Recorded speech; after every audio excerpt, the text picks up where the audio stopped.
Man, we started out a little bit later tonight, but this is definitely you are the church. This is definitely True Seekers Temple, man. Tonight I got my brother Trey, my brother Jeezy, my brother Red Tail Hawk, man, my brother Atum, man, on the line, man.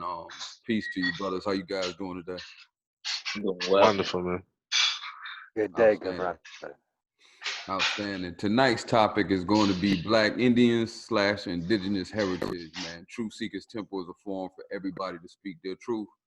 And tonight we wanted to switch gears, man, and make sure, with the coming of the new solstice, man, that we honor the ancestors, man, and give them a chance to kind of speak their truths, man. It's been a lot that's been going on lately, and it's been a return to old, man. Like even listening to, you know, Minister Farrakhan yesterday, man. It was almost like a call to the old ways, man. You know what I'm saying, and a recognition of the youth being one of the forefronts of the new movement and pushing the new movement.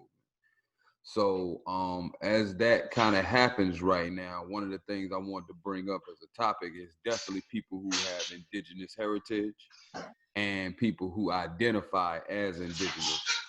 Tavis, you and DJ have been doing that for a while, man. So, give me an idea of what that's like for you guys right now. I'll start with you, Tavis, since I know you kind of in the mix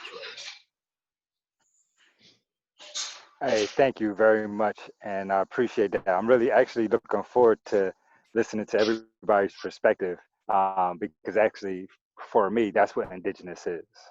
And so, I guess for me, I can start from just acknowledging that, for those are um, that are unaware of the works that my family and I are do. My name is Tavis Sanders, also known as Red Tail Hawk Thunderbird, and I and my mother are co-founders of a small nonprofit called Indigenous Education. We started it about 10 years ago, and the purpose was for action. I have been involved in I would say, the conscious movement. Um, you know, I was born into it. My family, my mother and my father was in the Islamic community, and so it was something that was a part of my life. But I guess like around 19, 18 and 19 is when um, I heard Taj's name mentioned, and so some of us may know about some of the old books like the Breaking the Code and the Redemption book, and it was in the mid 90s and then to the early 2000s, the sovereignty movement was really prevalent amongst the conscious community, and particularly what the militias were kicking with respects to the sovereignty and the secured party and public notices and things like that. And so I was about 19, 20 at the time. I had ran across that and really gotten interested in it. In 99, I came across the draft Declaration of the Rights of Indigenous Peoples. Um, and growing up, knowing that we were Native American and that my family and I had gotten kind of drifted over into the identity of the African American Black population. Once I read that declaration and recognized our abilities as being indigenous and being able to reestablish ourselves in an autonomous way, or self for our own, I said okay. And so really got into the politics and to the legal aspects of the indigenous movement. um, Starting in 2002, I started dealing directly with governments with respects to indigenous peoples. And I think starting in 2004, I started dealing with the international thing.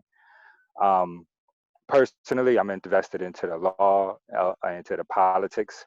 But in 2010, I had gotten hurt and I was on my couch for about a year and a half. now. And during that time, I was unable to move to do the tours, to do the lectures that I was doing before, and also wanted to be more than just paperwork for us as a community. And so I started. So the idea was to start indigenous education and start to show people, show our community what it looked like to be indigenous, not just what it meant to call yourself indigenous. And so, through the social organization that established indigenous education, it started off as um, a community beautification program. So it was about just going into the community and grabbing the children and cleaning up individual blocks.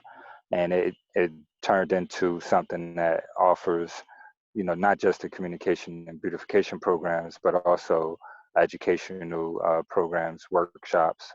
We have a couple of books published and in a couple of libraries. Same thing with some documentaries that we published. And so again, it's about the education of us as a collective. And if now it's more about the cultural expression of that for me.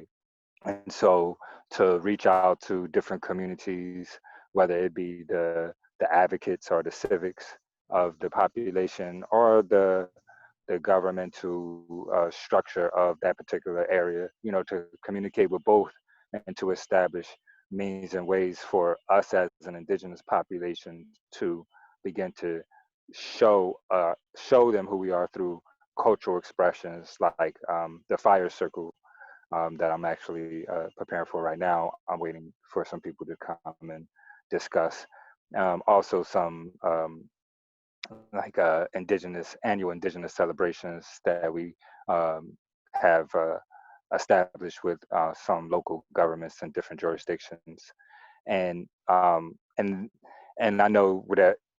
So for me, specific is that internally, um, I would like my energy to match my vision, and I would like that the self that's inside of me that asks for and people to respect me and acknowledge me for who I'm telling you I am, but also in order for that to have a lasting impression on individuals to respect and acknowledge other individuals where they are, see where we may be able to build a bridge so that we can help and assist others and accept people for who they are, where they are, and try to work with individuals that are interested in developing the indigenous movement in a more progressive way. Blessings, blessings. I appreciate the intro, brother. That was a beautiful story, man. Let me definitely switch to DJ, brother DJ, man. Please, man. We've been rocking for a minute as well, man. Yo, share your truth, brother. You know what I'm saying? The indigenous movement, man. How did you become to identify as indigenous, and what led you to push so far in it and make the strides that you made in the community? Well, first off, peace and love, and I appreciate you as always, and for you inviting me on the platform. I am DJ Bay. My tribal name is Red Horse. I got it tattooed on me right here. But I am also known as the Prince of Hemp. So what made me identify with being indigenous is the fact that my elders had always told me, and my great aunt, she actually raised my grandfather. She'd be like, "You're Chippewa," and then my grandfather used to take me on trips up to Canada, and then we'd go be with our family and stuff. And it was just they had bits and pieces. So with me being such a researcher and an educator myself, I started digging deeper into my history, and then I did a haplo test, and it came back that I'm an L2A1B1. So as it pertains to indigenous ancestry with this particular test, which we know is a system that was created by Europeans, but it's still, as it pertains to this particular test, it says that I'm one of the first indigenous people my ancestors from the first indigenous people ever walked this land. I'm a A1 and I'm a B1. I'm an L2A1B1. So if you're A, B, C, D, as it pertains to haplogroups, you are considered to be what they call Native American, and also X and Y. Those are the newer ones, which are more so along the Mexican lines. But these are the indigenous people as it pertains to your mother's side. So it came back that we're Native American. And then also most Native Americans carry a O blood type. I am a O positive blood. Same here. Yeah, my Can you hear father's me? O as well. No, you back now. There you go. Yeah, did a little reconnect on me. But so I'm a type O blood type. The majority of Native Americans are type O's. The only tribes that is documented to be type A is Blackfoot. So also matching these things up. And then also my phenotype, my hair does not grow like a so-called I don't grow hair like an African. So it's just me being an African American never really fit. And all my family have high cheekbones. I'm one of the darkest in my family, so we also are Cherokee. So it's just like making these connections, and then I started tracing back through our family tree. And my sixth great grandmother is Anuwani, and she is Stinnett is her last name. And my family actually owned a mountain in Virginia. Well, they still own the mountain in Virginia, a whole mountain. And that says that they were a Cherokee tribe that traveled from Georgia over to North Carolina. And as it pertains to tribal people, I ended up just getting a hemp company. And if you know about North Carolina and Indian tribes, that's where the Tuscarora tribe come from. And that is the main tribe that actually produced cannabis plants, cannabis sativa. So it's just like, it was for me. It just ended up happening that way. And Right. even with me coming along with the Erie, my family is from Ohio. So I ended up getting introduced to the chief of the Erie tribe, and then I ended up becoming the attorney general for them. But in the process of me doing that, I actually helped them to publish this book, and I had went through and made some edits myself. But it talks about the history of the Erie Indian mound builders from Erie, PA, and it speaks on how pretty much in history, the Erie were wrote out of history, but this is not true because there's a living chief. And I've read his birth records, his family's death records myself, and it says American Indian on their death records. So that alone within itself is like, we can't let these people write our history. We must do it ourselves. Right. And this book actually assisted in creating this book, which is GPO. And this is based out of the game-based growing farms model, which we deal in agriculture.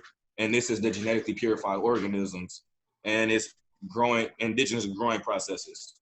So that by growing like this, we actually this eliminates GMO grows.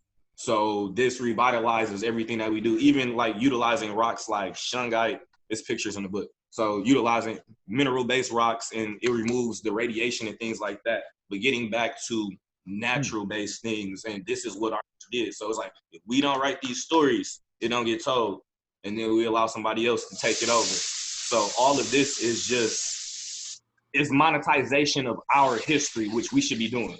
Facts. Man, I appreciate that intro, man. Both you brothers have a wealth of knowledge, man. We're gonna definitely tap into it tonight, man. I want to give the other two brothers on the line a chance just to kind of talk about, their truths and, kind of express and ask questions as well, you know what I'm saying, coming from a different background or even a different education on their history. Trey, if you don't mind, man, speak your truth, brother. What's going on, fellas? Appreciate the the introduction and just the thoughts. Of course, y'all being able to speak y'all truth.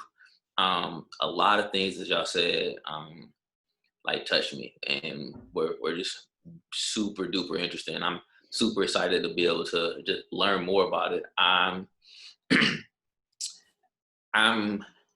So my grandma was like North Carolina Cherokee, but she wasn't full blood. She was mixed. And of course, with all of the like different mixtures and slavery and all the rest of the things, a lot of that's been missed. So this is an awesome time for me to just learn more about what the indigenous movement is doing. And also, I think it's gonna be a learning experience for me, just to be able to understand how so many things have gotten done for indigenous people here in this country.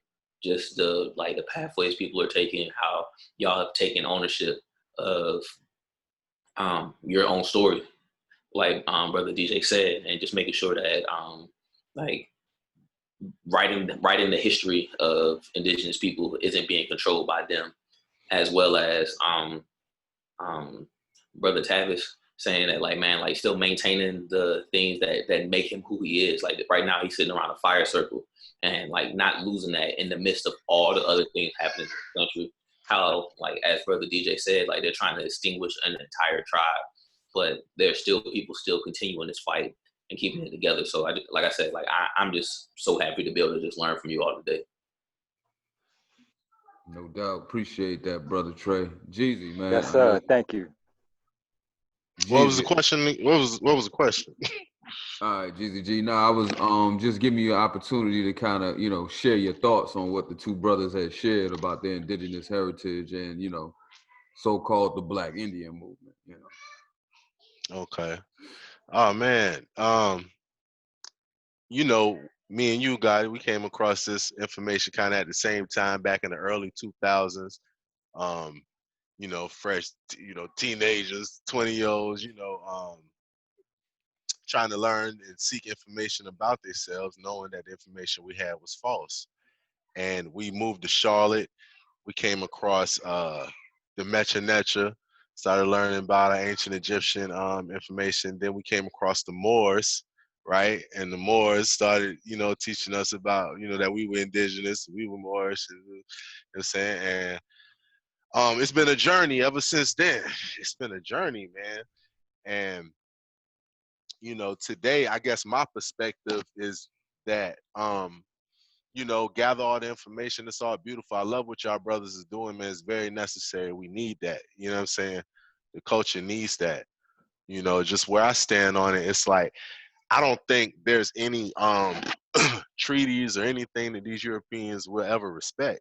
You know what I'm saying? And they haven't even, they've shown that they're liars, backstabbers, and you can't trust them.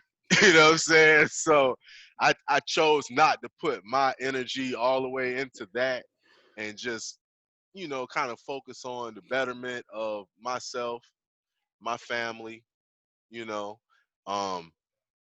Little about me, I went to different schools. I was in nursing school. That ain't work out for me. I didn't really want to be a nurse. So I went to truck driving. Now I own a small trucking company, Nine Noble Trucking.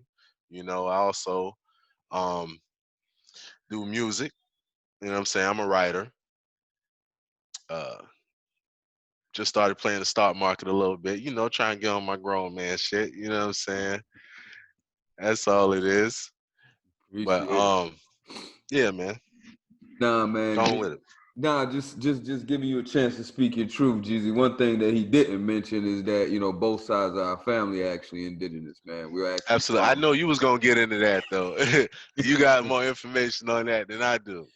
Yeah, in about 2004, it became a revelation to me that not only were we lied to, but our family history was extremely rich. And hooked up with Aleem and Jelani Bay, and did some, years of research, years of research, books on top of books, a trip to the National Archives, a trip to the state archives, and just kind of connecting the dots. And the UN.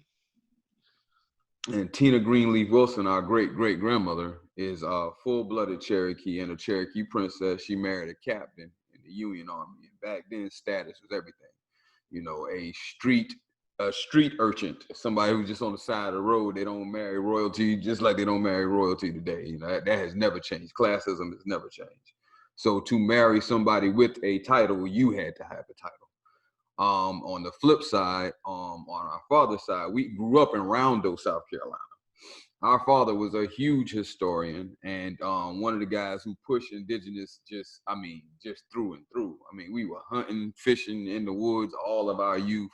Grew up right next to the Creole Indians. Most of the people I went to school with, elementary through middle school, were Creole Indians. And I went to my first powwow when I was 7 years old, and after that, it was just in my spirit. I couldn't get it out. It was the most beautiful thing I've ever seen, and it was just, it just woke something up in me.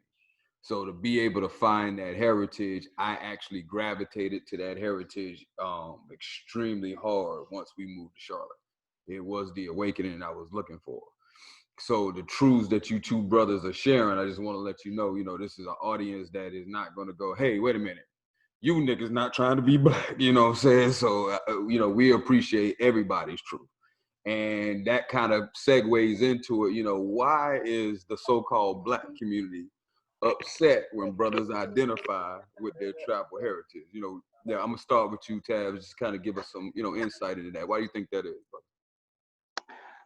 Yeah, that's definitely a great question. So I'm actually sitting around a few people around a fire circle, so I'm at re-ask the questions so that they know what I'm talking about. No, And the please, yeah, no doubt. Just kind of curious, man. You know, it seems like I know I talked to a brother Banu, great brother, and in the '70s, during the Black Power movement, anybody who was really identifying with anything other than Black was attacked by the Black community. Like, how dare you, with that Indian in your family and that good hair, claim that you anything but Black? And it trickled down into, you know, even now, like, how dare you come out here talking about you Chippewa or you Seminole or you Aniawea? No, you are a nigger. You Black, boy. You was a slave off the slave ship. Stop. You know, your truth is my truth, and my truth is your truth, and you know, there ain't nothing but one truth. So why is, you know, the Black community, even sometimes the Moorish community, just so offended when you actually claim your heritage? yeah, and you know, from again, well, it seems that education is a bridge, you know what I mean, to our connection to these lands, you know, from both of us, as both of us are speaking on, you know, it was the acknowledgement and the realization through, you know, knowledge. And so when we acknowledge the reality that the information that we've been given, the way that we've been taught, even our history is being offered to us by our colonizers. And then when they do accept our history and they educate us on our history, you know, people go into debt 120,000 depending on what school you go to in respects to learning about African American history. And so now you have a group of individuals that didn't necessarily go to your level of, you know, your school, you know, your Ivy League school or anything, that's telling you that the information that you received is misleading, fraudulent, and or both combined. You know, and so from a um, from the United States perspective, you know, particularly amongst the African American population, you know, we got the term muddy in the waters. You're muddy in the waters. We got this African American thing down. Let's just be African American, Mm. and that's just the acknowledgement of, you know, individuals. When we are taught by our oppressors, you know, they have us in a specific frame of mind, from my perspective, you know, and now, you know, when we're doing this Black Pride thing, it's all or nothing. The only thing that makes me a great person is my Blackness, right? But when we know history, you know, from again, when you know history, you recognize that, okay, where did that Blackness come from? And it actually came from them, from a court ruling. It's called the one drop rule, where if you had the, the, the law stated, if you had one drop of slave blood in your bloodline, it tastes the stream and it makes you African in descent. Now that's the first time that somebody was screaming, "Look, you African, you African, you African." You know, 300 years later, you know, to be African is the only thing that was acceptable for us. You know, because if we were Indian, then you got killed. You ain't Indian. You die if you're Indian, but you can live if you are African. And so, you know, the term Negro being synonymous with just us in general, no matter what color, I mean, no matter what nationality we were, that Indian heritage got kind of lost in the shuffle of generational, um, by ignoring it generationally, you know. And so you have that one person in our bloodline that would speak on it from generation to generation. And then you have this mass media and this educational institution that's stating that this Black Indian thing is a myth, you know, that is that we made up. So And it real quick, Tabs, I'm sorry, I don't want to cut you off, brother, but in South mhm. Carolina, and you know, even out west, the one drop rule is called the grandfather clause. and Okay. the rule here was the rule of silence. So you know, during and before the end of the French Indian Revolution, once the English came in and started to begin to colonize, everybody was still indigenous. You know, everybody was still claiming their tribe. After Sir Jeffrey Amherst, and by the end of the Civil War, it was the rule of silence, where, you know, if your grandmother, if your grandfather attempted to operate in their heritage, if they attempted to share what the heritage was, the whole family could be, you know, killed. And that's actually a rule still in, I mean, clear as day in South Carolina archives. So I just wanted to put that out there so people don't think that that just kind of came off the top of your head. They know that there's actually legal precedents for what you're saying. Yeah, and I didn't come prepared with all of the case citations this Oh, I know particular you time. got them. I know you got them. Yeah, definitely.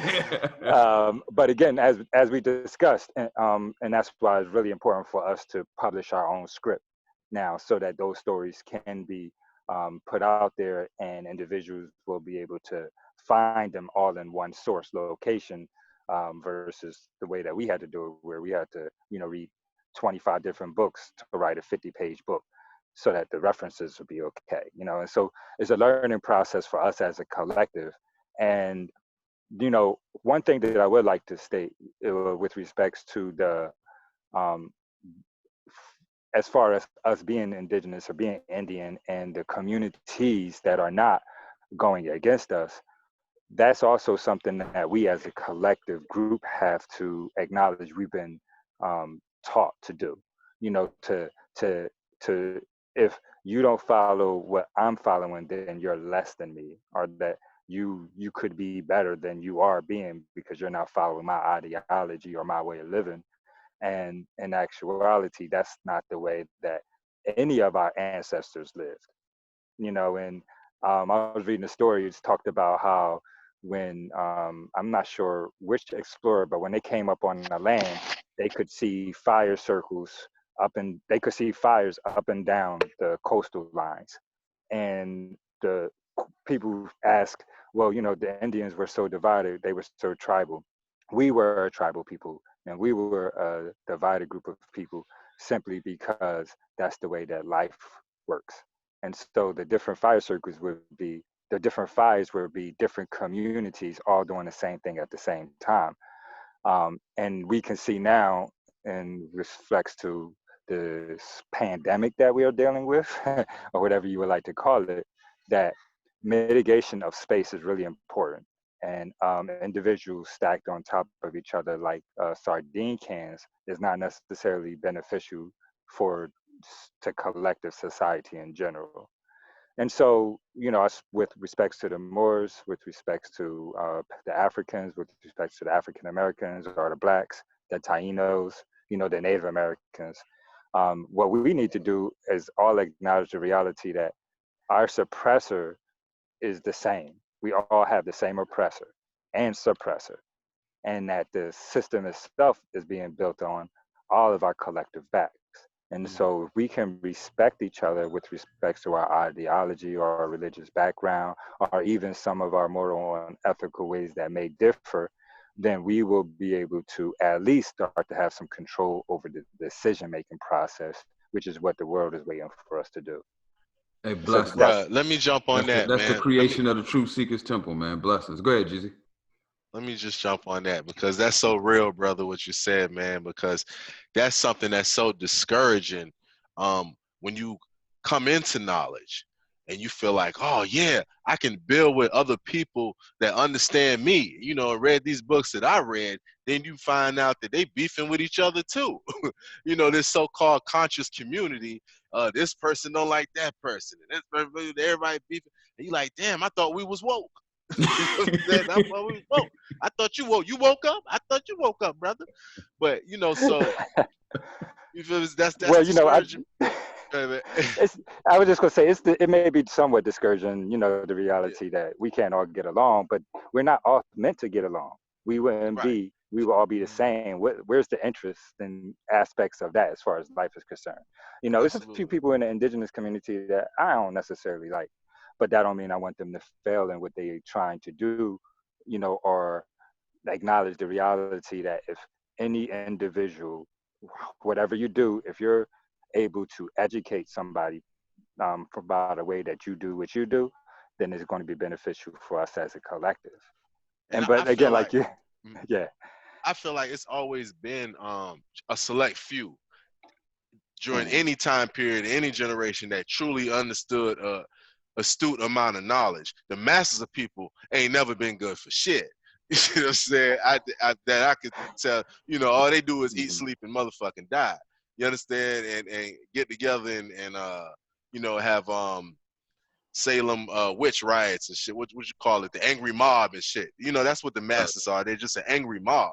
You understand what I'm saying? And Mm-hmm. I think it's romanticism to think that one day everybody's just going to be able to, be on a higher level of consciousness in one accord. It sounds beautiful, but it's never been proven throughout history and time. You understand? So I don't even focus my energy anymore, into trying to get everybody else on the same page as me or any higher type of. Everybody moves at their own pace. Everybody moves at their own pace. That's something like when you feel like you know something, you just learn something new. It's you want to run out and tell the world. You know what I'm saying, right? Oh yeah. You get that energy, and you find the world beat your ass down, don't it? Shut up, man! You sound crazy. Nigga? What you talking? I'm gonna Mm-hmm. lock you up. You know what Mm-hmm. I'm saying? Mm-hmm. So it's each one. When the student is ready, the teacher will appear. Yeah. Right. Yeah. And if I could, before I finish up, I just want to acknowledge that all I agree with you 100%. But and Mm-hmm. that's actually why governments are formed. That's why hierarchies are formed, and that's why rules and policies and procedures are established throughout the history of time. Is because people don't know how to act, and people are always going to not consider the collective as a part of their decision making process, which is actually the problem.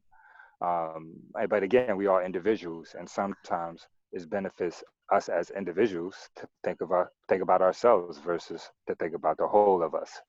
And so, Mm-hmm. for me, it's recognizing the reality that you just stated, and then saying, okay, there are a group of us that have the function, the capacity to be able to begin to consider what does it mean to be fully responsible for ourselves, no matter what ideology you claim. And I know, it's particularly amongst the men in our community, law is a issue, politics, being able to be respected as we develop and we, do what we do, just like you said, with the good brothers and establishing the farms or the embassies and things like that. And so I would ask us as a collective group to listen to each other, and acknowledge that one institution's way of organizing themselves and establishing themselves, while it may be different from the way that we are like maybe I personally have established myself, doesn't mean that it's wrong. It just means that it's different. And so, while everybody else is out here ripping and running and doing all of these crazy things, let's connect and let's organize. Let's have these podcasts. Let's have these conversations on offline. Let's start trading with each other with respects to our farms, and let's be those people that we are. That we know that our collective group needs in order for us to step up to this next level. Blessings. Appreciate that, Travis.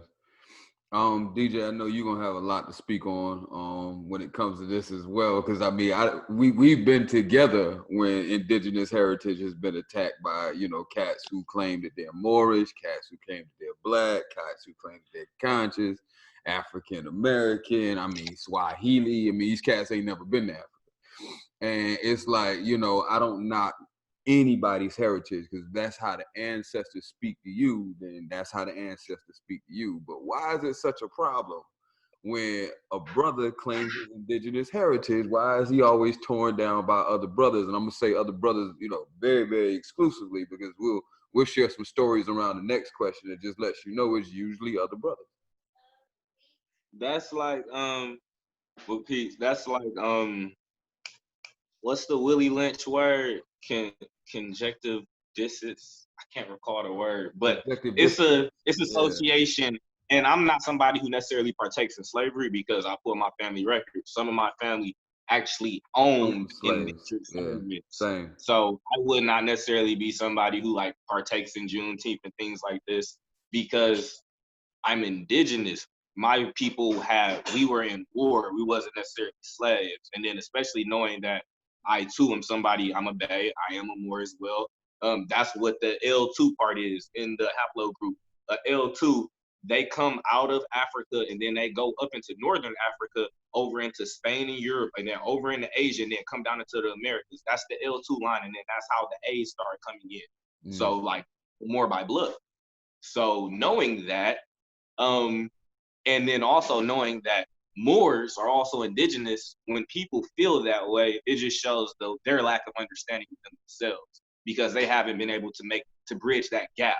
And a lot of it has to do with when they cross over into the temple, they treat it the same way how they do the church. Because even though, and I belong to a bunch of different houses because I look for information, knowledge. I'm a teacher. I have to be able to, grasp and build concepts in order to, share it with other people. So I can't be closed-minded. So that's what we meet with some of these Moors or indigenous people is a closed-minded aspect because they believe this one tool, this 1-3% or this 133% will give them all the information instead of them being able to get the whole scope of the 360 and being able to put it out to the 720. It's really just like there's levels to consciousness and people, they evolve when they're ready. And it's not our job in order to push them. It's just we put the information out there so that they can grasp at it when they're ready. And as it pertains to people because me, I got a nationality card, I got an IDP, I don't have a driver's license legitimately. I rent cars with my IDP and my international driver's license because I belong to a foreign jurisdiction. So when I go into stores and I go get my taxes off, the only people who usually give me problems is people with complexions like me. The Europeans be quick. I was like, oh, you're taxing? Oh, come on. It was like every time. It usually be a sister too. She like, you gotta pay taxes. I be like, no, but I don't. I haven't paid taxes like my whole life. But it is us, and that's something that we have to learn to get past. But I also tell people we have to look at the models because Prophet Noble Drew Ali told us that the Europeans will teach us how to run a government. One thing you will realize that the United States, one thing it expresses that all of these people are incompetent. No disrespect to anybody. Most people do not read past the 2nd grade level. So what that means is because you can't provide evidence that you are competent as an adult, you need a caretaker, you need a trustee. And that's where the United States steps in. They are their trustee, they're their caretaker. And that's the reason why they provide privileges to these citizens. So when they do this, it's like being in your mother's house. You get privileges when you live with your mom. But when you're an adult and you step out on your own, you got rights. And that's where most people are. And then even when we talk about tribes, there's federally recognized tribes, they fall underneath the citizen bracket. And then there are tribes who chose not to become federally recognized. They may not have all the money, but they still have their freedom. And then they're still allowed to build out the manner in which they decide. So, and honest, I know federally recognized tribes, and they're literally right up the street from me. I go on the reservation, and whether it be the Miccosukee or the Seminoles, right down here in South Florida, they're not all happy, and they cannot do what they want to do because they have contracts with the government. So we have to be able to express the full scope of people. There's benefits in claiming your heritage, but it's not all gold. Because if you take handouts, there's strings with handouts. So either you can understand who you are and rebuild and structure and build out on yourself, but this is where it becomes beneficial as it being indigenous and being Moor. Because me being indigenous, I'm cleared for class 2 and class 3 gaming. You know what that means? I legally can open a casino. Tell me a Moor that's cleared for class 2, class 3 gaming. But I am one. But understand, we are here to play. This is chess. This is Monopoly. Learn how to move around a board, yo. It's like we're here to put ourselves in a better situation. So what you do is when you get these gaps, you execute. Right. Opportunity only arises so often. If we don't capitalize, we're gonna be right where we have been previously. And I was speaking to one of my elders, and he's in the tribe. He had told me some real shit, bro. It really, like, it touched my heart. Like, I told him thank you from an elder, and I've never had an elder tell me what he told me. He said, DJ, forgive me because my generation, we dropped the ball. It should not be like this. And I was like, I really do appreciate that, because having nobody ever like came out and said that, because we shouldn't be here. We should not. And it is like, even on the indigenous side, and even the aspect which the Moors moved, and like how the brother said previously, the lacking in law, that's a lacking in financial understanding as well, because it takes finance to uplift the nation. So if you don't understand contract law, you don't know how to protect yourself. So you don't know how to protect your money that you make. So also, if you don't understand business, if you haven't been properly educated in business and finances, you don't know how to make the money. You don't know how to make it work for you. So these are the areas that need to be corrected within our own community, whether it be Moorish or whether it be one of the indigenous tribes, which are synonymous.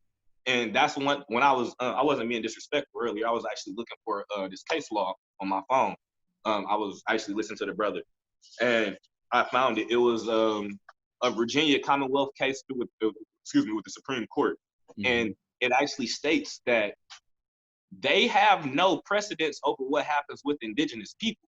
So, like, we have the authority to say who is who within our community. Correct. We have the authority underneath the Rights of Indigenous People Act as well, in order to have accredited education systems, hospitals, all of these things. We don't need no handouts or no say-so. We have everything in place. It's really up to us to step up, get our shit together, understand business, finances, contract law, and start executing.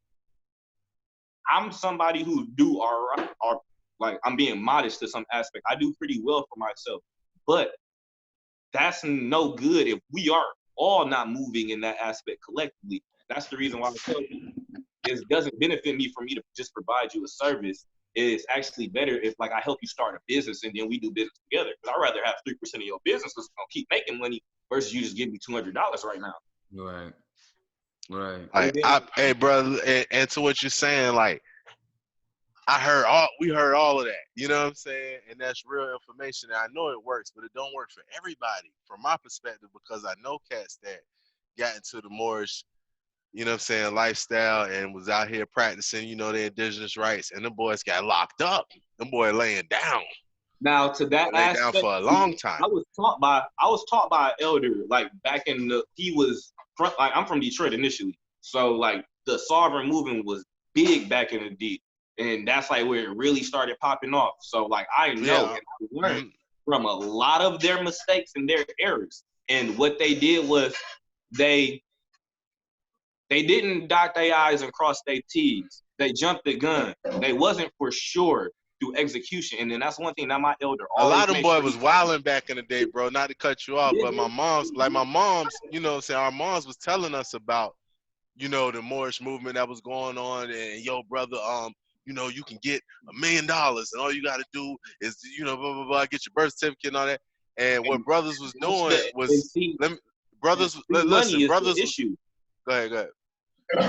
I'm saying brothers was. No, I just said that free money is the issue. Niggas was doing nigga shit with the movement, is what I'm saying, is what happened. Like, you know what I'm saying? Niggas was getting caught with drugs and guns in the car, you know what I'm saying, with the Morris tags under the registration and, you know, these type of things. But, I mean, legally, it just came, it's the people that was even doing it straight by the book, some of them, you know, the hammer came down on them. You know what I'm saying? And they weren't able to get out of these situations, man. I understand that, but also, Aleister Crowley said it. A lot of people don't like this man, but he was still bright as hell, regardless. And then that's another. Yeah, he was a Satanist, but he was on some deep shit. He was a brilliant Satanist, but that's also that's why I was saying, like, us as melanated people, that's where we fall short. We would discredit somebody because of their complexion versus their knowledge. And, like, I read books from everybody, and that man said there will not be any progress without any anarchy, and he was completely right. So in order for us to have progress, some people gonna bust people's heads. It's going to happen. But there's warriors, and then there's paperwork facilitators. We have to make sure that everybody's in place in order to execute. Because the But same that's way another we big problem that you bringing we up. were in the background. Go ahead, bro. I would say that's a big problem right there. We don't have no army. You trying to be your own We do nation and though. go up against a We nation do and though. ask We and just ask it. spoke about them. We do have an army, and the army actually All right, came well, from we don't have an army that's massive enough to Yes, we do. I'm about to tell you. We do. This the kicker. We do. And it's the Muftis that originally came from the Moorish Science Temple of America, and it was established by Elijah Poole Bey, who later became named Elijah Muhammad, which is now known as the NOI and the FOI. That is a whole army. Bro. And Farrakhan runs an army of people. Whether they decide to take firearms or not, I went to DC for the Million Man March. That is an army. My parents are Marines. That's an army, bro. Respect, man. Respect. Yo, And let Trey, me hop go in ahead, this chime video. in on that, Trey. I see you. I see you itching.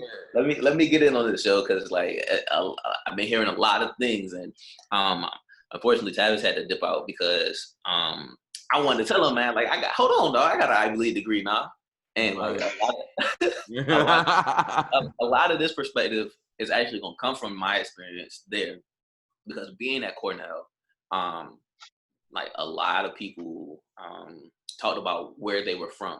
A lot of people were from immigrant families, so they were able to directly track their roots, saying like, "Hi, I'm not black, I'm Nigerian, I'm not black, I'm Jamaican, I'm not black, I'm Haitian," that sort of stuff like that.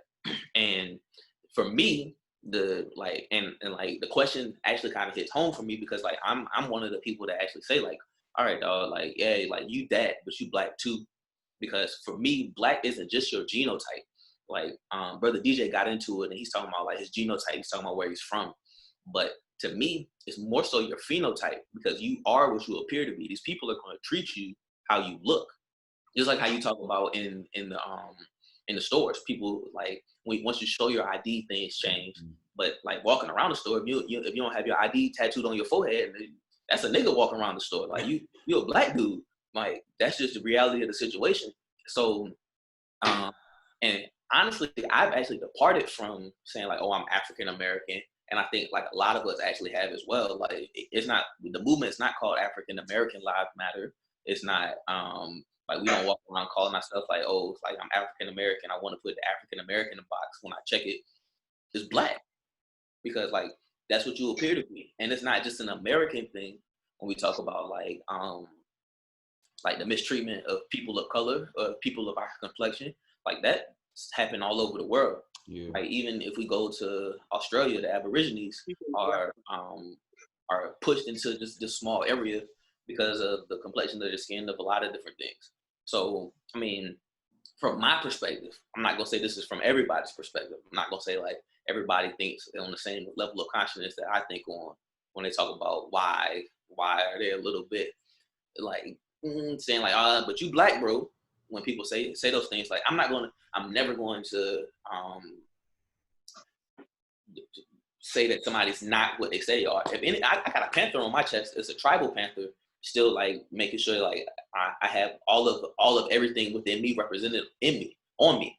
So like, because like I said, I am partially Native American, but I identify majority as black because that's how they're gonna treat me. That's like the first battle I feel like we should be trying. Hey, can I ask you a question?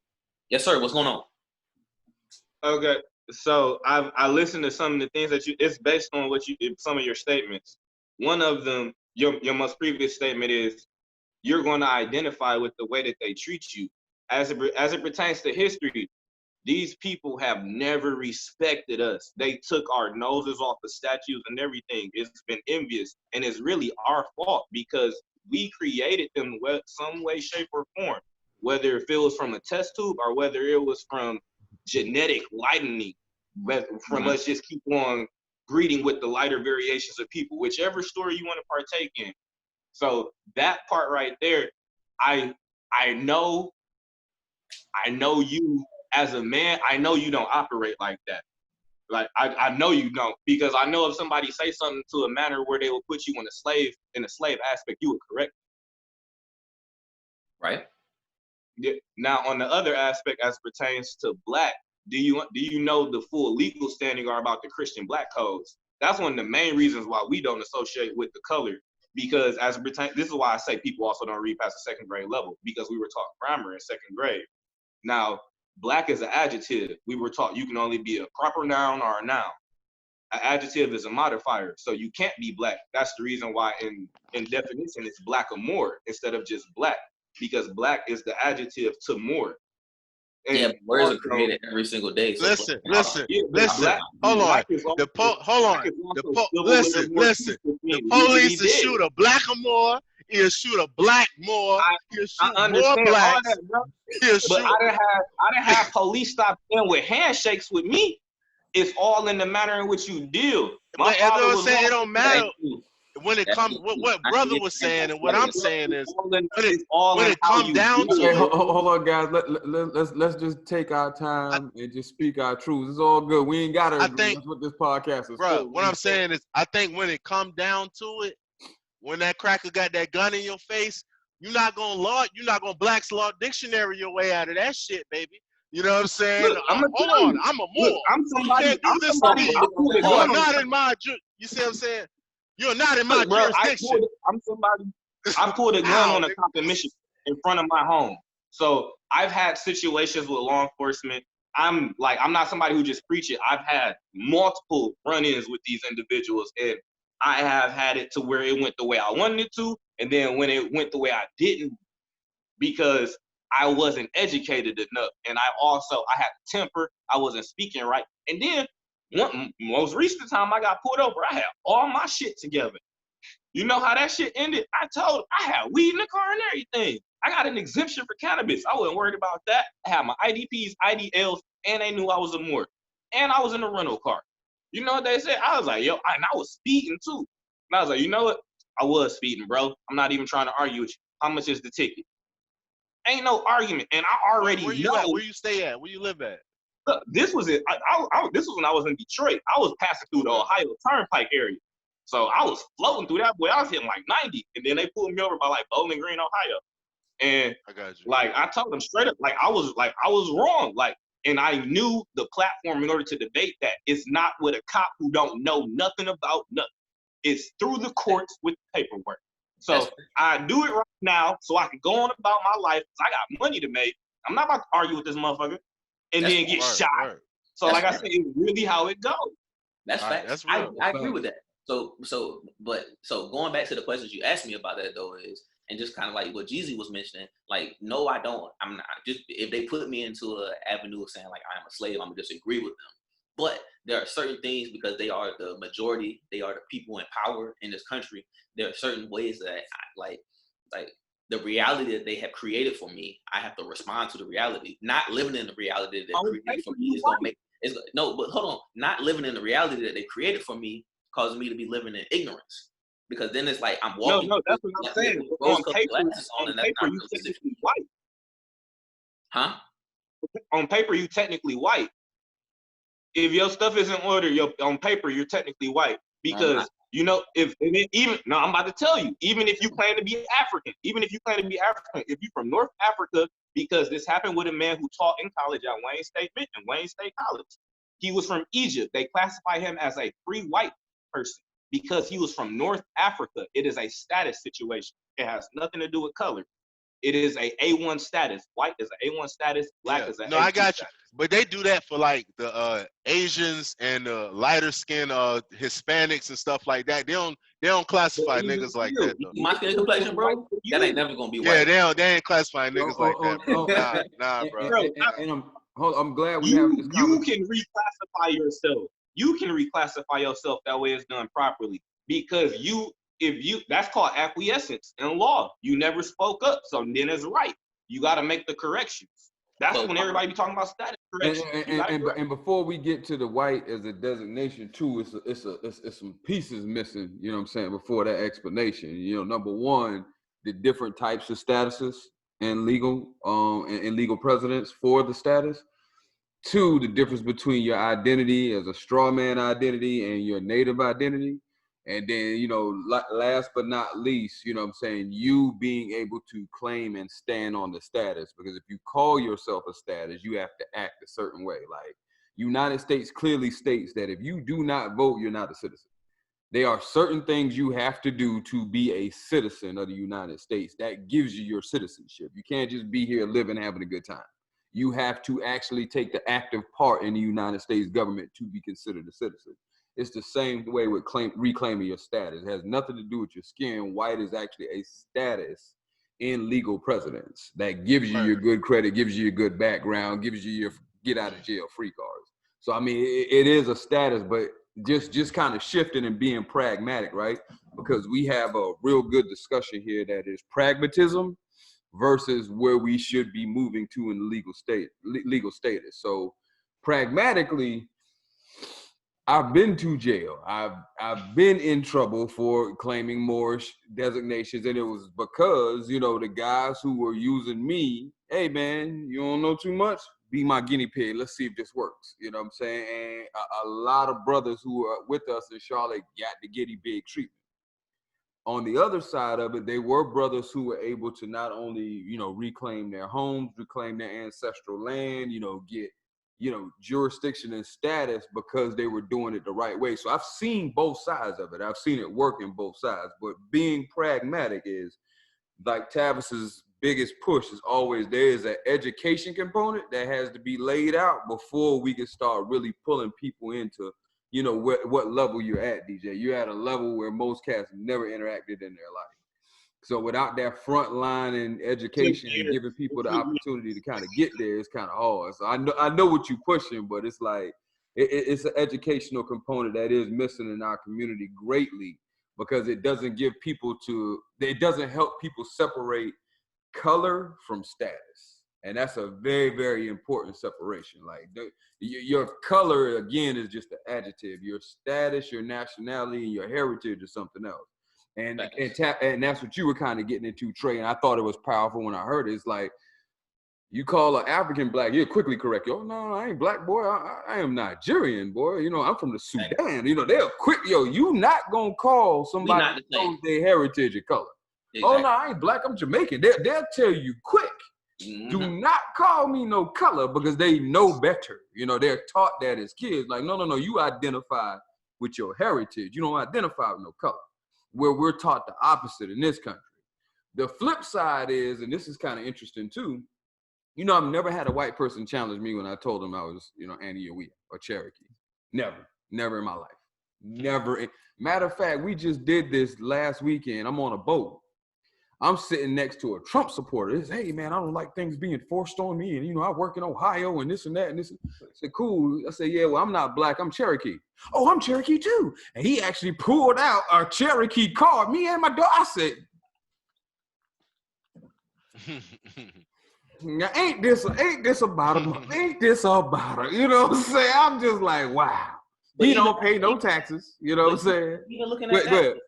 But even looking at that, though, that was a white Trump supporter who, and we're saying he's white, but is a card-holding member of the Cherokee tribe.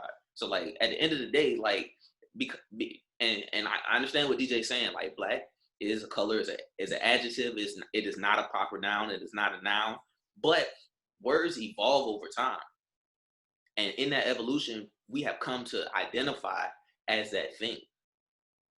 Understood, but law is very specific, because law goes back to etymology and what regulates the world that we rule in today. Everything is ran by a piece of paper.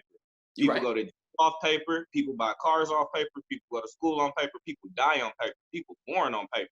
So what matters is what's on the paper, regardless of not how people feel, is what's on the paper. And etymology says this, law says this. So I'm just somebody who, like, my girl, they be on me about the way I speak, but I want people to understand the manner in which I express it, because if we sugarcoat it or if we don't express it for what it truly is, it keeps on getting misconstrued.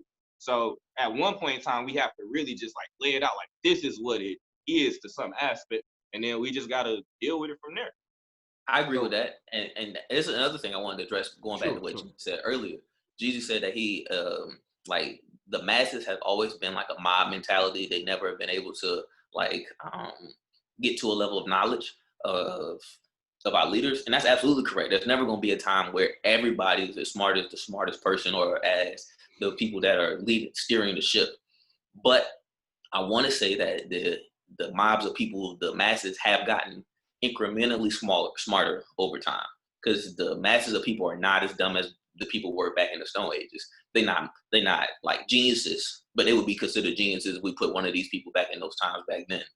So I think that it is a pathway for us to be able to teach people, for them to be able to learn. We can't expect them to be as intelligent or as articulate, or maybe we're not expecting them to even read on a college reading level. But instead of being on the second grade reading level, like DJ said, we expect them to be at least on the 6th grade reading level. So Right. What I was. Oh, go ahead, bro. I didn't mean to cut you off. no, you good, big dog. Go ahead. Yeah, well, I was saying, like, yo, and you're right. So, and another reason why everybody's moving along a lot faster is called the information age right now. You know what I'm saying? It was the start of the computer age. That information at your fingertips. You know what I'm saying? Once somebody got a saying, say, don't be dumb with a smartphone. You know what I'm saying? You know what I'm saying? You like, what? Oh, because, you know, back in the day, be like, hey, man, what was that? Now you can, boop, boop, boop, boop, boop. Oh, there it is. You know what I'm saying? Right. So, yeah, like, you know, and a lot of people, and a lot of the information is out there. Like, me and bro was talking back in the day. It used to be VHS tapes going around the hood with you know, Bobby Hemming and Phil Valentine and, you know, all the great lecturers, Ashwa Kwesi and you know what I'm saying? That's bad. We talking back in the day. That shit was like, you know, that shit was like some hush hush. Shh. Yo, you got that? You got the tape, you know what I'm saying? You had to get that, right? It was like buying drugs to get them tapes. Jesus. Right. You know what I'm saying? So it was definitely only a select few that was and was trying to get the information out. Like, look, and everybody was like, man, I ain't never heard of that. But now, saying something about the Illuminati, that's old news. Now that's, you know, so common. It's, you know, they put it in all the rap lyrics. Right. It's so out here now. You know, so yeah, man, just you know, jumping on what you were saying. But I would say the reason why people have come along so much now, we run into this is the peak of we're just now coming into the information age. It's gonna skyrocket from here. This is just the beginning. So my thing is, we don't need to actually teach people, because we are in the information age. We don't need to teach them knowledge. We need to teach them inquisitivism. Like, we need to teach them how to be inquisitive. They should be inquisitive themselves. That's what I'm saying. When the student is ready, the teacher will appear. They gotta ask the question. They gotta have that burn. The information is out here, just like you got it, just like I got it. Everybody on here. Why they ain't getting it? Because they don't care. It's separate thoughts for separate generations too, Jeezy. Because, you know, that's our generation. You know, Trey's from a different generation, and so is DJ. You know, every 30 years is a new generation. Every cat's in that chain, you know, they're representative of a new generation. So, honest to God, truth is that me and you are from the generation, you got to come to Shaolin. You know what I'm saying? Shaolin don't come to you. You know what I'm saying? And as generations have evolved now, you know, Shaolin kind of like, hey, yo, let me meet you at Starbucks real quick. Let me get a couple of break down these teachers too. You know what I'm saying? So it's like, I mean, it's spiritual teachers moving through platforms. I'm like, wow, like this cat is on Instagram now. Like, wow, like Shekram is on Instagram. Like, so, you know, the information age actually has cats moving a lot different to help, not like you said, not give them the inquisitive. They're inquisitive, but it's me being able to push a message out that I was going to teach you individually. I was going to have to teach DJ individually. I was going to have to teach Trey individually. But now I got a platform where I can teach everybody who's seeking information. Especially so it's kind of interesting. We got to meet people where they are, because it is the information age. It's so many distractions out. It's so many things that could be holding their attention now. Like, man, I can get on Netflix and I can watch TV all day for 7 days straight and not run out of nothing to watch. I can get on Instagram, and there's so much content being created on Instagram. I can scroll through Instagram and get into a hole and not come out that hole forever. If I wanted to, I can do the same thing on YouTube. So because it is so much things that can consume people, and it's so many, and it's also the like things that like challenge people, like the things that like the 7 deadly sins, like that people are looking for that can entrapped you in things. If we're not coming to meet these people, then all that information is being suppressed because they don't want us to know this information. It's being suppressed for a reason. I recommend a lot of people go ahead, bro. My bad. Go ahead, I just saying, I recommend It's not even being everybody- suppressed no more though. It's not, the information is not being suppressed no more. It's out here. Those same VHS tapes we used to watch back in the day, they're on YouTube now. All of them, even more that we never seen. So it's like you was saying, it's an information overload. You can get on Instagram, you can get on Facebook, you can get on this and that. You know what I'm saying? You can get on YouTube. There's so much information on YouTube. It's bad information and it's good information. You have to have that burning desire, that fire inside of you to go seek the information. And it's right there in front of your fingertips.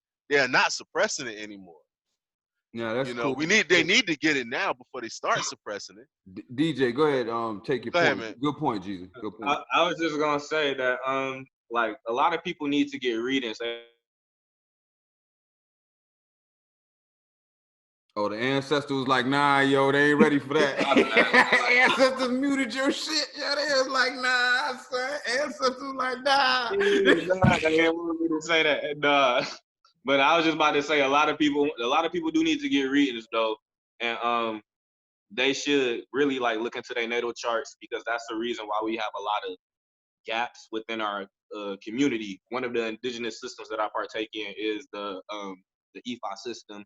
Is very similar to Santeria and stuff like that. It's nothing more than nature practices, but Right. just by this this aspect of quantum mechanics, how this intertied aspect works from the unseen, and how we're able to get answers through binary code. Our people was using binary code before computers was established, and this is how they receive messages with zeros and ones, 0, 1, 1, 1, 0, 0, 1. And this means like you're supposed to do this in your life. So this is how it is in the system. Out of the 256 different potential destinies that you have, once you get yours, this is what you're supposed to do. One of the issues is a lot of us don't know our destiny. We don't know ourselves. We don't know our natal charts. So a lot of people just on this endless hamster wheel and just working for society. Bro, that's deep, bro. I love that, man. You know what I'm saying? That Yoruba, that Ifa, you know what I'm saying? I went to an Ifa priest personally. I went to a Metanessa priest first. It was my first couple readings, and it was good. When I went to that Ifa priest, it was different. You know, it was definitely more in depth. You know what I'm saying? It felt like the spirits was in the room with us. Like it was, it was all of that. They get it hot. Was all of that. Right. It was all of that. It was all of that. You know, he was like just telling me things, you know what I'm saying, about myself and situations that I was like, wow, how you know that? You know what I'm saying? And, it was deep, man. So respect for that, man. Word. Yeah, and that's actually a part of indigenous culture and indigenous heritage all around the world. I mean, the people from that particular tribe or from that particular heritage, all of them had a spiritual practice that was the foundation of, how they moved, how the tribe moved, how the clan moved. That's how you identified yourself. That's actually a very powerful part that's kind of missing out of our heritage today. Go ahead, DJ. Culture. The lack of culture is the reason. Once we instill that culture along with nationality, it starts replacing those principles that are having us left out. Because along with the culture, then the business and the finances fall in place. We not practicing our own culture. We still pick off other people's stuff right now. And that's a powerful piece, because it's like, one of the things that if you look at any movement that's happened from, Marcus Garvey to, Martin Luther King to, even right now with, what Farrakhan put out yesterday, everyone in those particular disciplines were for the principles of that discipline. So it didn't matter if you were white, black, blue, green, you wanted equal rights, you rode with Martin Luther King. If you were someone who was like, hey man, Islam is cool, but this esoteric Islam, this sense of, the greater good and the greater, all that greater interconnectivity, I think El Malik Shabazz got something going on over here. I gotta gravitate toward that. And if you were just like, hey man, black man is God, black man is king, I'm fresh out the bang, you know what I'm saying? You went to the NOI and it was like, I'm about to, I'm about to learn how to, handle myself, you know what I'm saying? About to wear my bow tie, sell my bean pie, you know what I'm saying? And I'm saying it being funny, but different people's spirits just automatically gravitated towards different things. Like that's just right. And intuitively you just knew where you needed to be, and you knew what was just resonating with your spirit. And that's why I always want to make sure that I pay homage, to the ancestors who are considered indigenous within the Black community, because our people don't do that. Like our people will quickly tell you, yeah, I got Indian in my family, don't know nothing about it, have never researched it, because they feel like they're portraying their blackness, betraying their blackness. And I'm just like, that's a deep thing to feel like you're betraying your heritage, where if you studied your heritage, the first so-called Native Americans are Black people. Yep. And bro, you would be surprised how many Europeans they got in their bloodline. A lot of people got Europeans in their bloodline. And once you realize that, you have to be willing to accept the good and the bad about yourself. Like, really, because if you can't, how you gonna hate somebody that you got the same blood coursing through you as them? It's like, you gotta get past that so you can start making money and stuff, Blessings. And again, that's kind of it's the medium too, because a lot of people in indigenous societies, they're like, yo, we're going to go so deep into the culture, so deep into the heritage, we're going to go back outside into the woods and, live off the land. If that is where your ancestry is taking you, that's where your draw is, that is cool. My wife ain't living without no air conditioning. You know what I'm saying? It ain't happening. You know what I'm saying? So I can't necessarily follow that route. But I know that I can help prepare a bridge to where now we can not only become recognized as indigenous, but we can actually begin to reclaim some of the heritage over time. Like, I think it's a microwave standpoint. Like, hey man, I want to wake up today, claim this, get the casino tomorrow, get out here and be operating to the next day. And it's like, in 1 week, I have done, multi-generational worth of work in a week just because I claimed it. And it's kind of unfair to people who have been in the movement, such as yourself, such as Tabitha, such as other brothers who have just pushed. I mean, Aline Bay, who's just really pushed the Washita on a whole new level. And to be able to have those brothers come out and do 20, 30 years of work, to have that being torn down or misdirected because there's a brother out there who claims he's a Zulu and he's never been in no part of Africa, trying to tear down his heritage. And that's why we really wanted to have this conversation tonight, because it doesn't matter what you claim with this color skin, as long as it resonates within you and it's in you to claim that that's where your ancestry pulls you, then that's what you are, because we're not a monolith. Our people are not just from Africa. Our people are from all over the world and dominated the world. Every woman and child is entitled to a nationality, and you have the right to claim it, and you have the right to change it.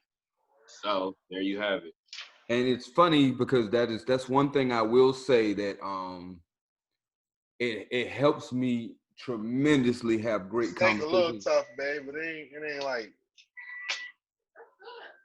Oh, he's talking to his wife about the steak. His steak is a little tough. I'm muted right now. You are muted.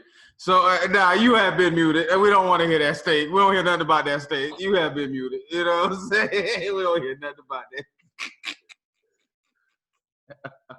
So it occurred to me, go ahead. All right. So it occurred to me, man, just listening to some of the stuff DJ was just saying, is like DJ is resonating on a different level of consciousness than a lot of us are.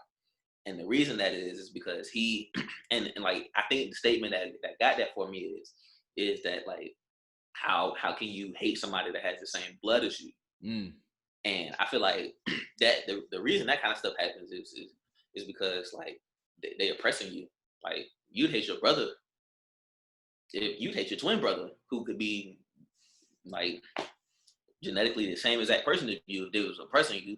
And I think that from your perspective, DJ, these people haven't oppressed you or aren't oppressing you as much because of the rights and privileges as you have under like your Native American status. So maybe Can I that's speak? Can I speak on that? Because I want to just it was once I edited my mindset, my life changed. Because once I went, it's levels of consciousness, like I stated earlier. Like right. when you get hip to it, like it's a information overload, and then you kind of get upset. You get mad a little bit because Yep. like you get super pissed off. You're like, they doing all this stuff. I just want to be. You really like you be wanting to go out and go snatch a cracker, bro. You do to some extent, and then it's like then you be like, there's the acknowledgement about what's going on, and then it settles in, and then you realize I still have to eat and pay bills and shit. You know, Yep. and like the levels. So like I went through those because I started learning so early. And I've had my run-ins with what people express as racism or things like that. But in my mind, can't nobody oppress me because I'm God. I was like, I'm foolish if I let somebody fucking oppress me or stop my money, my income. And the fact, like, and I'm like, I'm responsible for their creation. So I just need to get on my shit. And that's the mindset I really had to adopt in order for me to get past the fact that they control this because we ain't got our shit together. So Amen. I'm working on getting my shit together. So my child ain't got to go through none of that. I'm with that. We saying the same things because we haven't talked about that on this episode of the cast, but like that's exactly what we said. We said like they can't control it if we get our stuff together. Right. And because it's not realistic for us to be able to say that like they're not oppressing people that have the same complexion as us. It's not realistic for us to say that they have not oppressed us. Bro, But I used to have daydreams of goddamn police cars when I lived in Michigan, bro. Like it was real.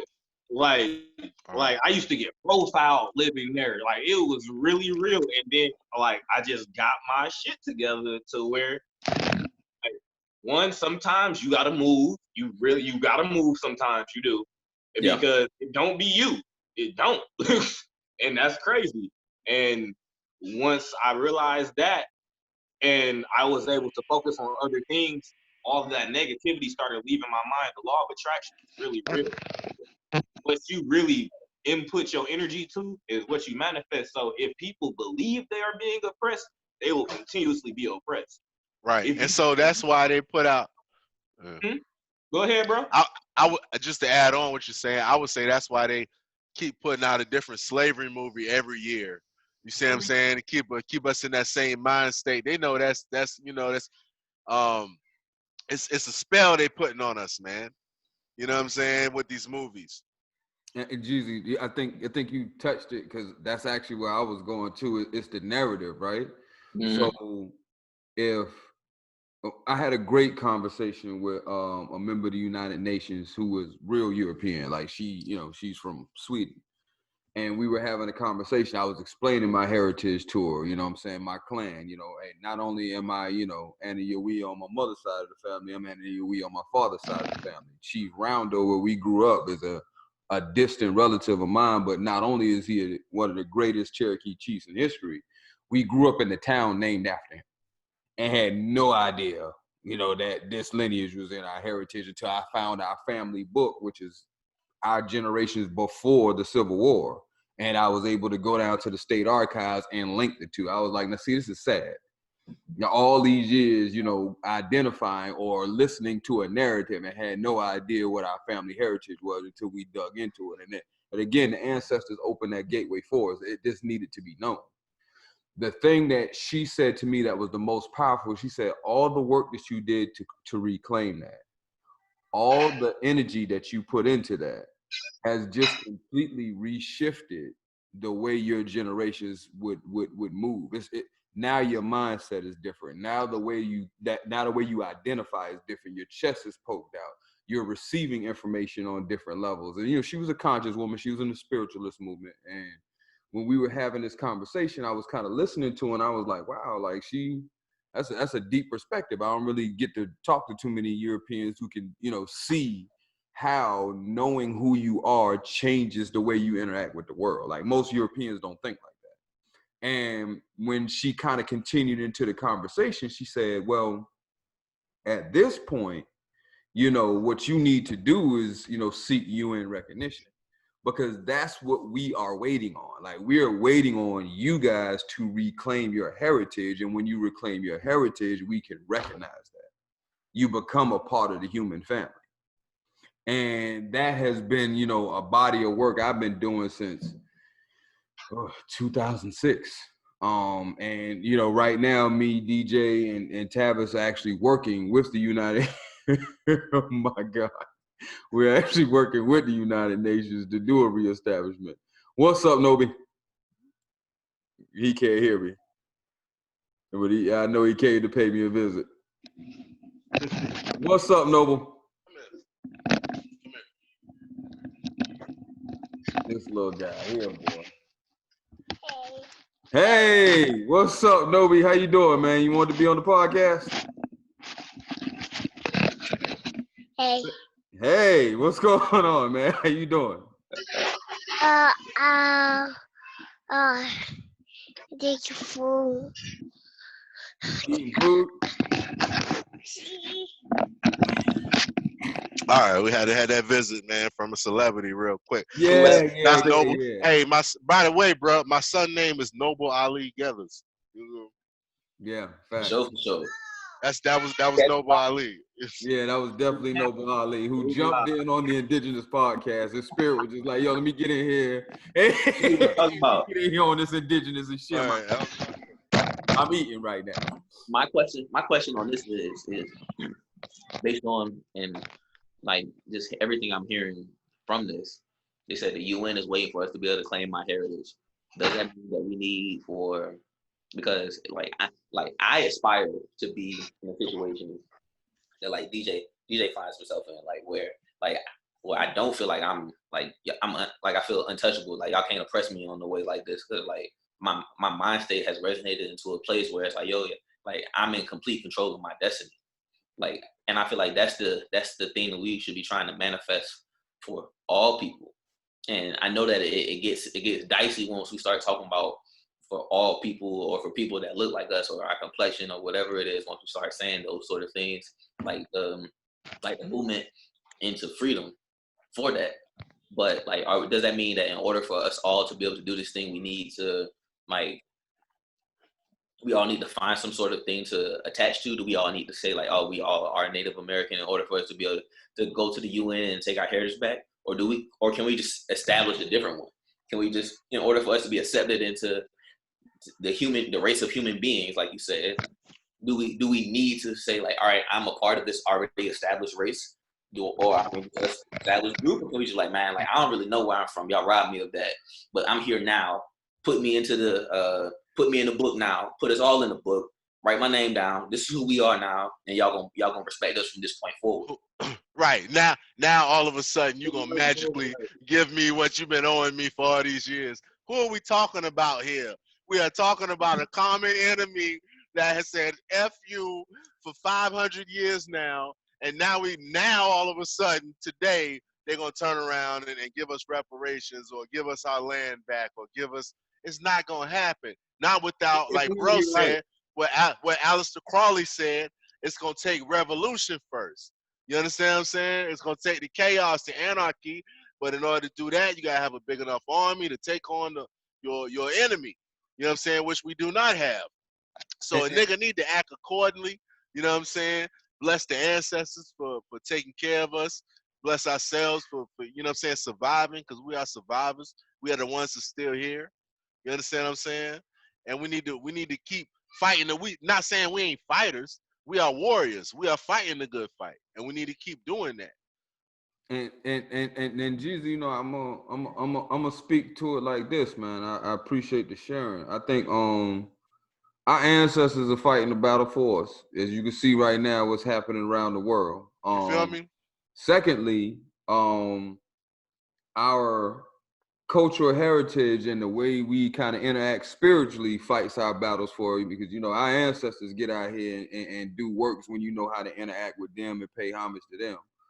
And last but not least, you know what I'm saying, our army now is way bigger than it's ever been because it consists of Europeans who identify with us. I have actually seen a white woman attack a white cop for a black man. And I'm like, I'm sitting here like, I have my did suspicions I wait? about that too, Oh, brother. Jesus, let me finish. I'm sitting here like, no, yo, you know No, what I'm saying? yeah. No, you know, I'm rewinding it like, let me see if she swung. Swung. Like, you know what I'm saying? I'm like, damn, she swung on the cop. I said, boy, you know what I'm saying? That old slave barn boy must have been in there rocking her back, boy, for her to swing on that cop like that, boy. I mean, she's no. Oh, Lord. Watch it again. I mean, she swung on a cop who pushed a black man. I'm like, man. So now that you're seeing, the level of chaos and the level of civil unrest come about, I think that speaks to where we are. I think the universe is tired of the oppression. The universe is like, all right, it's been enough ancestor sacrifice to where it's time to start moving as a collective consciousness, whether y'all see it or not, whether y'all moving or not. The flip side to you though, Trey, is that I'm gonna share with you the rights of indigenous peoples when we get off the phone call, and you know how me and you, Bill, we'll go through it. You're gonna ask a million questions. We'll go back through it and kind of talk to people about it, because that document guarantees you certain rights, but you as a collective have to work together. That's one of the first things that happened. And I learned this the hard way, is that we went in 2006. Jeezy was with me.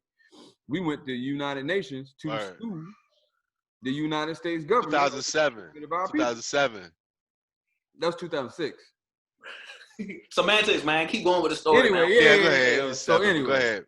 So when we went there, it was a it was a bunch of, try to be nice with this DJ, because you know how me and you go. It's a bunch of elders, you know, that were there, and I got you. and you know, we were one collective when we got there. But boy, when the closed doors went closed, boy, everybody started pushing their agenda, boy. It was like, hey, wait a minute, now I want to be able to sell bootleg liquor. And then one elder was like, hey, man, I got this barbecue recipe for you. You know, and it was like, oh, are you serious right now?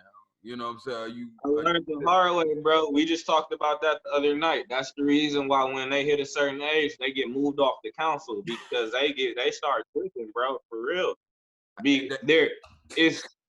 It's like age, the morality starts lacking because you don't care no more about things. Like you be like, whatever, I done lived this long, I do what I want. Like, nah, bro, we still got to do stuff for the other people. It get crazy sometimes. It is.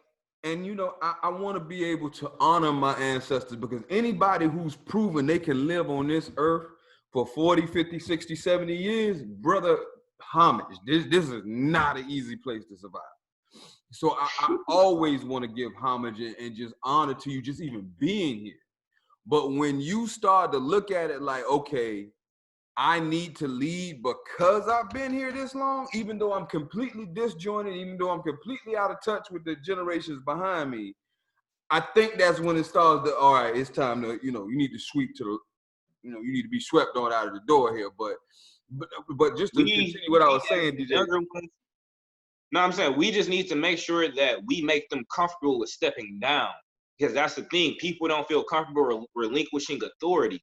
We have to make sure that we still make sure we take care of the elders. That way, and the system got to be put in place. And that's something that because he asks, like, can we just pop up and be a whole new nation, or do we have to attach ourselves to something that was already pre-existing? And then you can actually do both.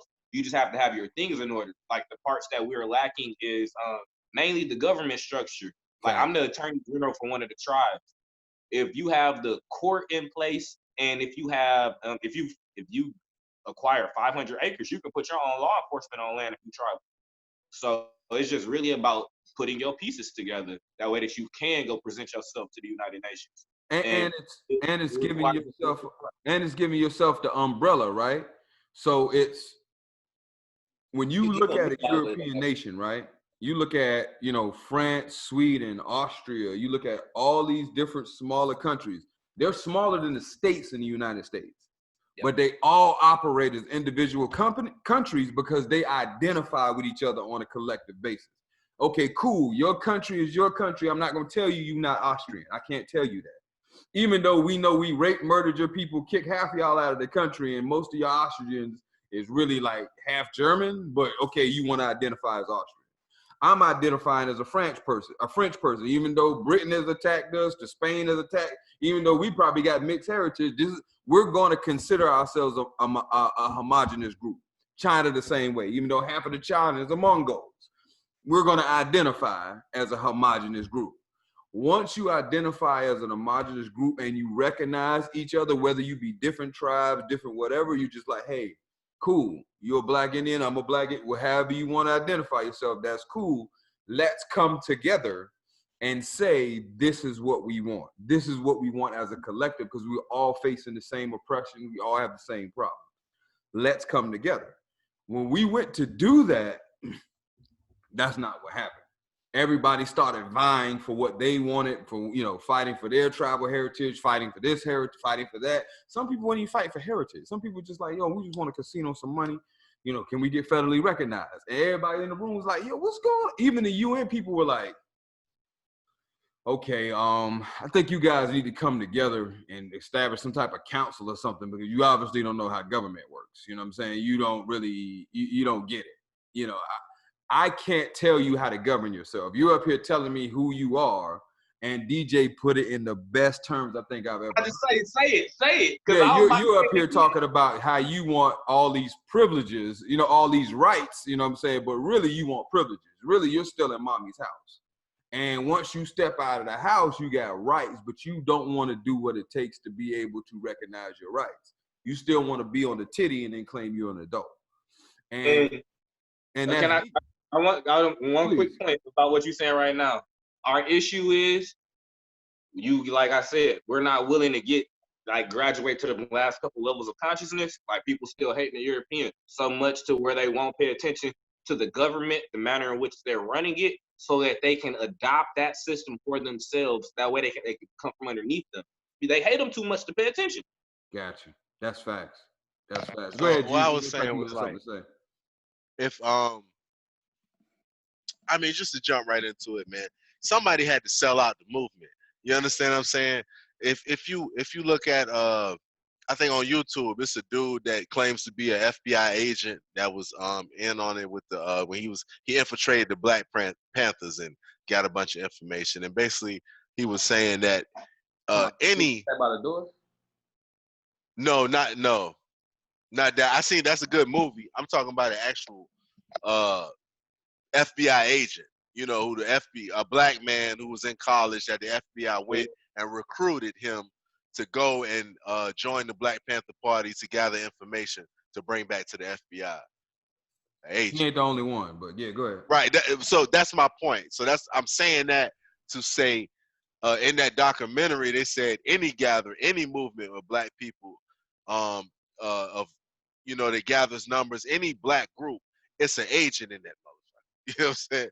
The agent, you know what I'm saying? FBI got an agent in there. That's so executive the fight, order 46. That's a right. So from Hoover and whoever was the president at the time, right? So here's what I'm saying.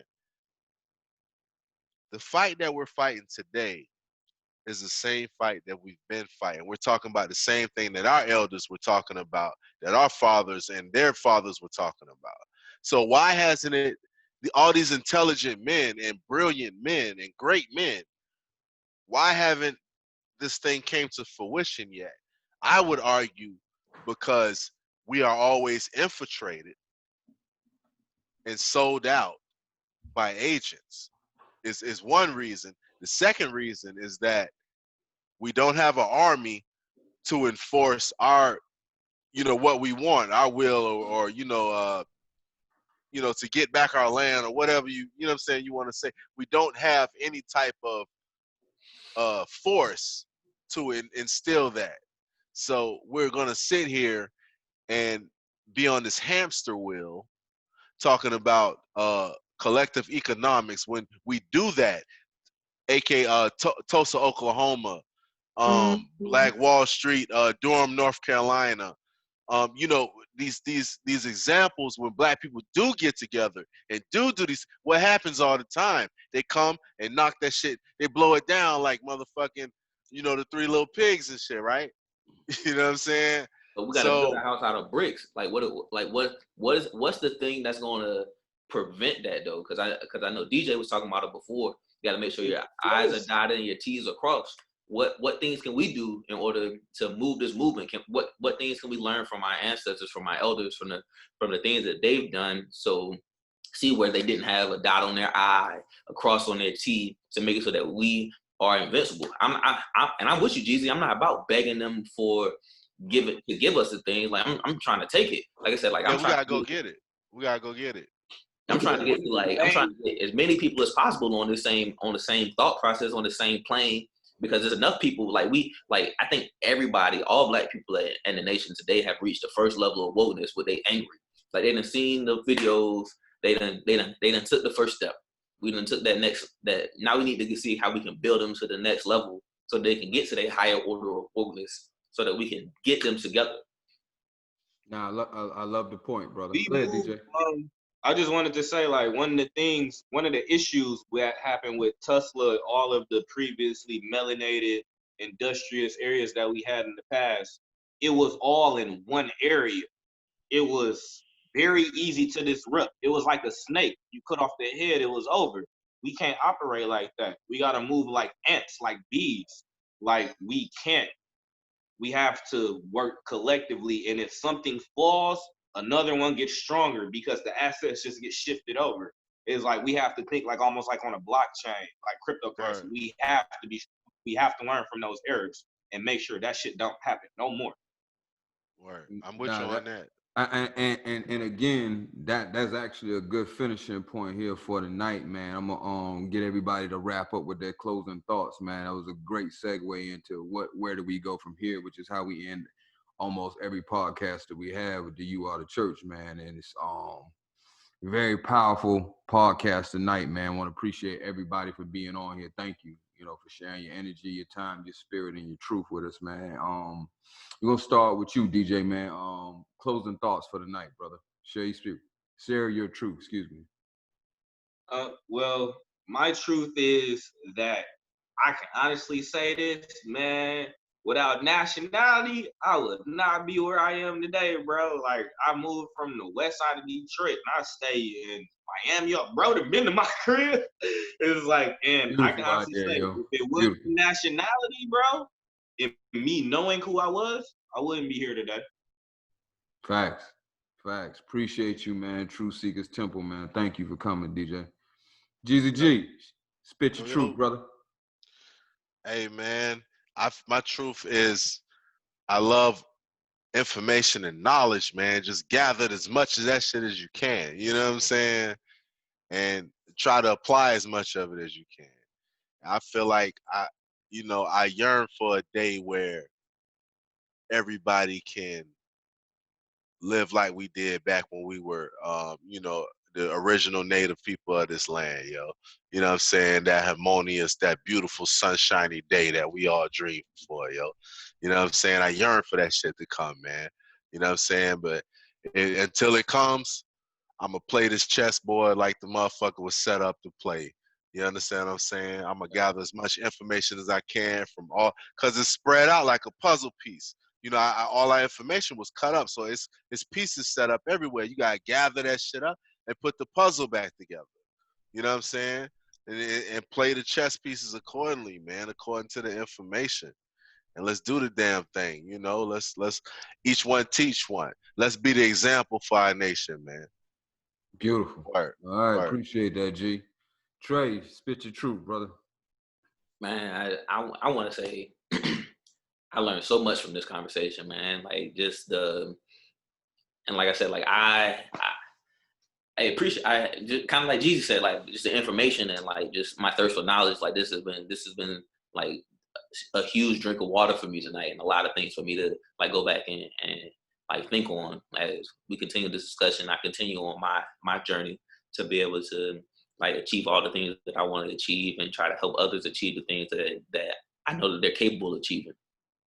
The big takeaway for me, especially listening to a lot of things DJ said, is like he said, without nationality, without him knowing who he was, he wouldn't be in the place he is today.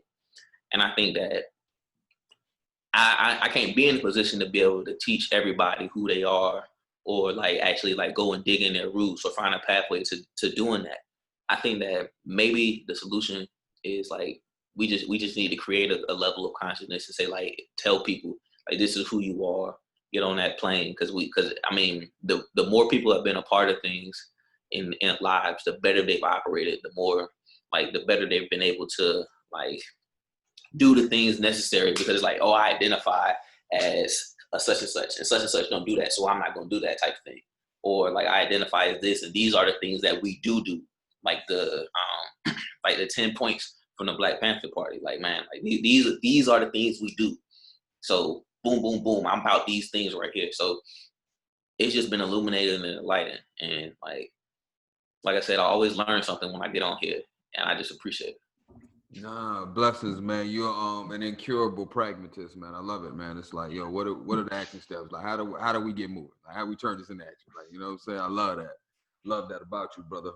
For me, I just want to end with the concept tonight. Again, just gratitude. I mean, this just definitely was a fire podcast, man. Everybody was very, very, very, very, very brilliant. But it's standing on the shoulders of giants, man. Just want to make sure that I pay homage to the ancestors for this one tonight, man, because without their sacrifices, without their struggles, without their movements, without their education, without their information, you know, we are not who we are. Because as much as we can say comes from without, the inner you has to be able to resonate it. The God within you has to be able to be aware and ancient enough to say, hey, look, my ancestors are bringing me this. I need to pay attention to it. I don't need to run away from this. My ancestors are opening up this door. I need to walk through it. And for everybody who's spiritually awakened enough to be on that level, man, you know, just know that's not just you as an individual. That's you who've been here before, but it's also you are your ancestors' wildest dreams. You are their bet. They bet on you to push the movement forward. So, you know, that's kind of my truth for the night, man. You know, be your ancestors' wildest dream, man. You know, make them proud. Word. It's beautiful, I man. say. Yeah, man. Ashe. Blessings to you, Ashe. brothers, man. Love you all, man. Y'all have a great Word. weekend. Hey man, y'all have a wonderful evening, That man. too, man. Yeah, See we're y'all gonna next put time. this one out. But yeah, we'll Hey, be brother. linking up very soon though, man. Because this one right here is something that I actually want to start putting some paper behind this movement. So, you know, let's start really putting our minds together, our thoughts together, and recreating this narrative. Because I think more people would be very interested in, you know, having a way to identify with all their ancestral heritage, not just the so-called African slave narrative. So, There you go. all right, peace to you guys, man. All right, Word. Joe. Have a good night. Peace.